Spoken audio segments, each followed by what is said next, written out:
Hello everyone! In our previous episode of Tinkering with Terrius, we took a look at the difference between the Intel stock heatsink on my 3770K and the Noctua NH D9L heatsink. In that video we found out that the D9L was substantially better than the stock heatsink. So I was asked if the stock heatsink would have performed any better if I had replaced the thermal paste on it and tested it again. So that is exactly what we are going to do today. We are going to take off the Noctua cooler, we're going to put on the stock heatsink again, but this time we are going to use NTH1 thermal compound from Noctua underneath the cooler, and we are going to see if that makes any difference in the performance of the stock heatsink. Okay, so let's get right to it.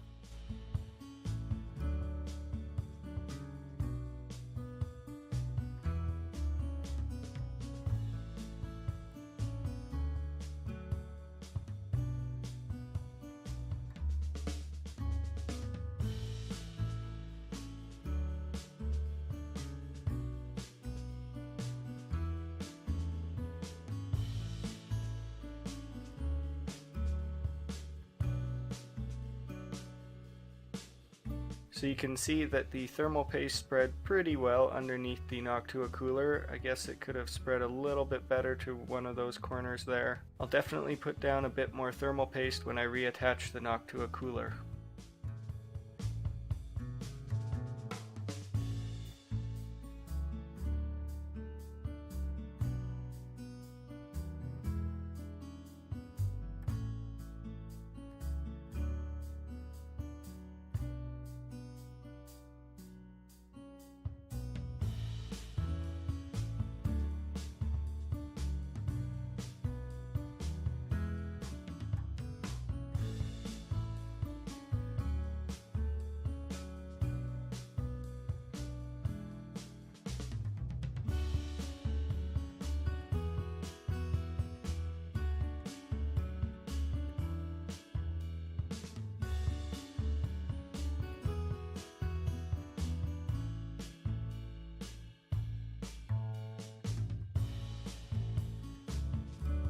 So we have the graph here, and the graph basically shows us that there really wasn't any change. The room temperature was about 0.5 degrees Celsius warmer today than it was with the original stock heatsink measurements. So the 1 degree drop on the max temperature may or may not be significant. It's still within margin of error for the temperatures here. The package temperature as a whole, the average stayed at 102.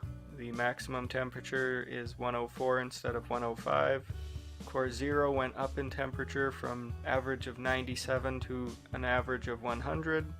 Core 1 stayed basically the same. Core 2 went down slightly from 101 down to 99 degrees Celsius. And Core 3 went from 95 degrees Celsius down to 94 degrees Celsius.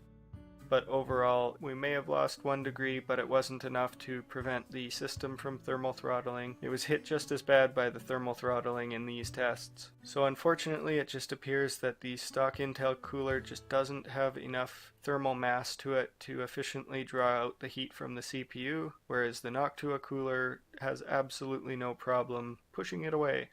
So hopefully this quick little revisit video was interesting for you. If you enjoyed this little revisit, then be sure to give it a big thumbs up. If you enjoy watching my videos, then be sure to give my channel a subscribe if you haven't already. If you know of anybody else that might be interested in the video, then be sure to share it with them. If you have any questions or comments, definitely leave them in the section below, or you can email them to me or tweet them to me.